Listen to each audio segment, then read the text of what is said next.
de lecture. Donc, c'est la page 134, leçon sur le code de la route. Donc, avant de lire, prenez les livres, page 134, et observez bien le titre et l'image. Qu'est-ce que vous voyez sur l'image? Donc, oui, on voit sur l'image 3 élèves qui traversent la route en courant. Est-ce que c'est bien? Non, ce n'est pas bien. Bien sûr, ils n'ont pas respecté le passage piéton et aussi, ils ne doivent pas courir en traversant la route. Donc, maintenant, suivez avec moi le texte, la lecture du texte. Leçon sur le code de la route. Ce matin, mes camarades et moi avons couru pour traverser la rue devant l'école, car nous étions très en retard. L'agent de circulation, qui est posté là tous les jours, s'est fâché. Il nous a interpellés et il nous a dit: « On ne vous a pas appris à traverser la rue à l'école? Vous allez finir par avoir un accident. » Des cours terminés, notre professeur nous a dit: « Les enfants, il est arrivé quelque chose de grave. L'agent qui surveille la circulation devant l'école est venu me dire que vous traversez les rues n'importe comment. Faut-il vous rappeler le code de la route pour les piétons? Cela me paraît nécessaire. Pour traverser, s'assurer que les feux de signalisation le permettent. Il ne faut pas traverser à l'aveuglette, même si on est prioritaire. Il est nécessaire de bien regarder les deux côtés de la route avant de s'engager. Emprunter le passage pour piétons pour traverser la rue. Il est interdit de traverser n'importe où et n'importe comment. Il faut circuler sur les trottoirs et les accotements. À la descente d'un véhicule, il faut regarder autour de soi pour être visible des autres usagers. Il faut utiliser le trottoir quand il y en a un. Avant de traverser, vous devez vérifier qu'aucun véhicule n'arrive ni à droite ni à gauche. Les trams et les trains ont toujours priorité sur les piétons. Vous devez veiller à vous rendre visible des conducteurs. Par exemple, ne pas porter de vêtements sombres à la tombée de la nuit. Donc, après la lecture, vous devez lire le texte aussi, silencieux. Dans la deuxième partie du texte, c'est le professeur qui va parler aux élèves qui ont fait cette bêtise. Il leur donne des conseils et des recommandations à suivre. Et on voit ces recommandations et ces conseils se forment de tirets. Il y a des tirets et il a dit: pour traverser, s'assurer que les feux de signalisation le permettent. Il ne faut pas traverser à l'aveuglette.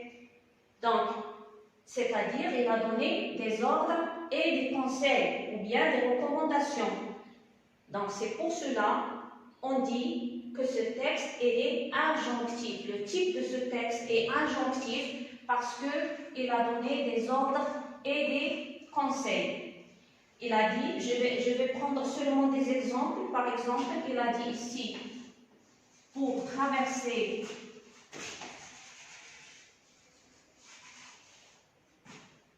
s'assurer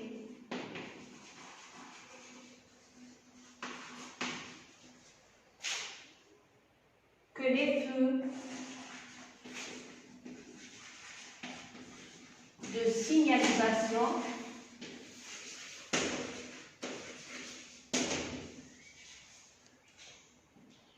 le permettent.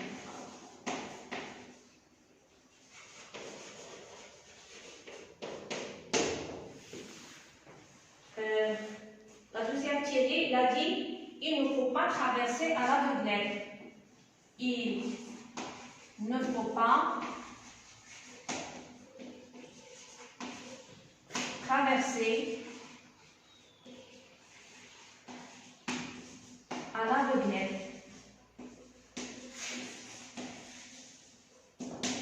à l'aveuglette, c'est-à-dire sans faire attention. Donc ici, j'ai écrit les mots à expliquer. Donc à l'aveuglette, on a dit c'est-à-dire sans faire attention.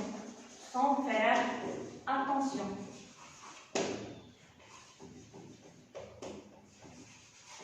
C'est-à-dire comme un aveugle. Et il ne faut pas traverser à l'aveuglette.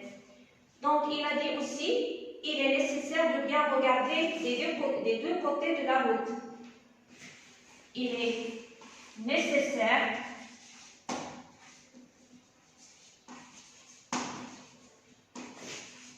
de regarder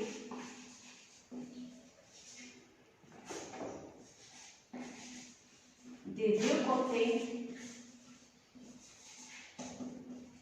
de la route.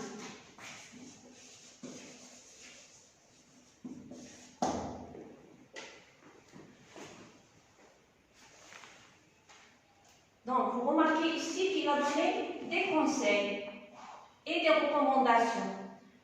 Donc, lorsqu'on a un texte dans lequel il y a des conseils et des recommandations, ce texte s'appelle, son type est injonctif. Donc, le type de ce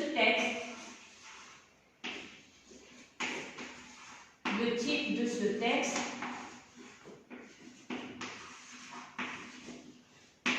est injonctif.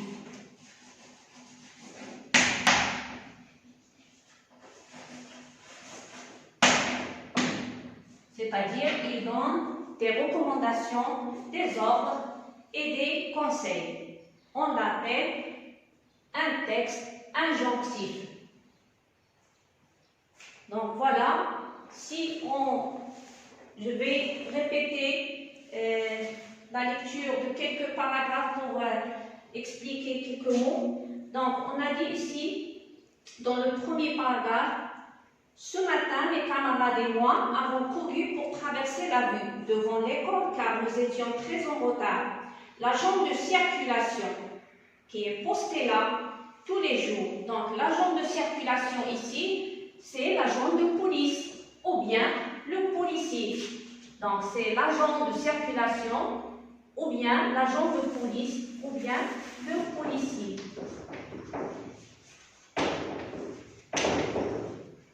Le policier. Donc, ce policier, lorsque les élèves ont fait cette bêtise, ils n'ont pas respecté le code de la route et s'est fâché, c'est-à-dire il s'est mis en colère. Il s'est mis en colère.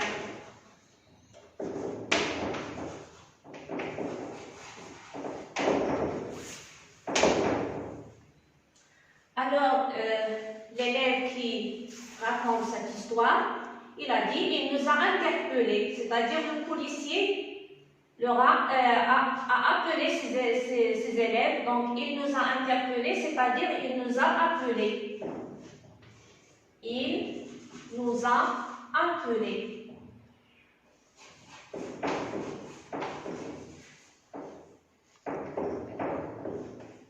Il nous a appelés. Bien sûr, la leçon d'aujourd'hui, il tient sur le code de la route. Donc, on a déjà vu que le code de la route, c'est un ensemble de règlements à respecter sur la route. Donc, je vais écrire ici, le code de la route, c'est un ensemble de règles. C'est un ensemble de règles à respecter sur la route. Sur la route. À l'aveuglette, j'ai dit c'est sans faire attention. Donc, aussi, par exemple, ici, il a dit il ne faut pas traverser à l'aveuglette, même si on est prioritaire. Il ne faut pas traverser à l'aveuglette, c'est-à-dire il ne faut pas traverser sans faire attention. Même si on est prioritaire, c'est-à-dire même si c'est notre droit. Il faut se patienter. Donc prioritaire, c'est-à-dire on a le droit. On a le droit. Mais même si on a le droit, il faut se patienter pour regarder à gauche et à droite avant de traverser. Parce que bien sûr, il y a des chauffeurs qui sont fautifs aussi. Emprunter 1, 2, 3, 4. Dans la quatrième recommandation, le professeur a dit aux élèves, ou bien il les a conseillé d'emprunter le passage pour piétons pour traverser la rue. Empruntez le passage pour piétons, c'est-à-dire prenez le passage pour piétons, bien passer sur le passage piéton. Donc, emprunter, c'est prenez, c'est le verbe prendre conjugué bien sûr à l'impératif. Prenez le passage ou bien passer. Passer sur le passage piéton. S'il y a le passage piéton, bien sûr. Donc, c'est à vous maintenant de répondre aux questions. Je lis et je comprends où se déroule la scène avec l'agent de police. Bien sûr, avec l'agent de police, c'est sur la route, ou bien dans la route, sur la rue. Quels sont les personnages du texte? Vous devez le savoir, bien sûr, ce sont les élèves, l'agent de police et le professeur. Pourquoi l'agent de police s'est-il plaint au professeur? Parce qu'il veut donner une leçon à ses élèves qui n'ont pas respecté le code de la route. De quel code de la route va parler le professeur? Oui, bien sûr, c'est du code des piétons, parce que ces élèves, ce sont des piétons, c'est-à-dire ils marchent à pied. Que risque-t-on si on ne respecte pas le code de la route? Bien sûr, on risque des accidents. Voilà, donc c'est à vous de relire le texte et de répondre aux questions de la page 134, 135.